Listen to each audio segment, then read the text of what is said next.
لە مانگی 2019 ئاگادار کران لە نوێنەراتی حکوومەتی هەرێمی کوردستان لە وڵاتی ئەمریکا لە 31 ساڵیادی مەرگەساتێکی مەبارانی هەڵەبجەدا ئەو یادە لە 20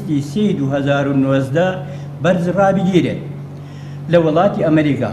بەم مەبەستە لە شاری هەڵەبجەوە شاندێکی 5 کەسی بە سەرپەرشتی قایمقامی ناوەندی پارێزگای هەڵەبجە بڕیار وابوو لەو ساڵیادەدا ئامادە بین بۆ ئەوەی لە زمانی خۆمانەوە چیرۆکی پڕ مەرگەساتی خۆمان و شارەکەمان لەو ساڵیادەدا بگەڕینەوە. لە بەرواری 2019 کاروباری بانک و مامەڵەی یاسایی و چوونمان بۆ ئەمریکا تەواو کرد. لە بەرواری 2019 هەر 5 کەسەکەمان مقابلە کران لە کونسوڵخانەی ئەمریکا لە شاری هەولێر. هەر لەو ڕۆژەدا خۆشبەختانە وەڵامی ئەرێنی بە 2 کەس لە وەفدەکەمان درایەوە و بۆ 3 کەسی ترمان فۆرمێکی حەوپرسیاریان پێداین. لە هەمان ڕۆژ وەڵامی پرسیارەکانی کونسوڵخانەی ئەمریکامان دایەوە.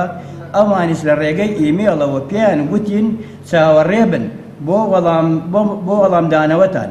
بەڵام تا ئەم ساتەی کە قسەی تێدا دەکەین هیچ وەڵامێکمان نەدراوەتەوە لە کاتێکدا شاندەکەمان بە 2 کەس ڕێکەوتن بۆ وڵاتی ئەمریکا.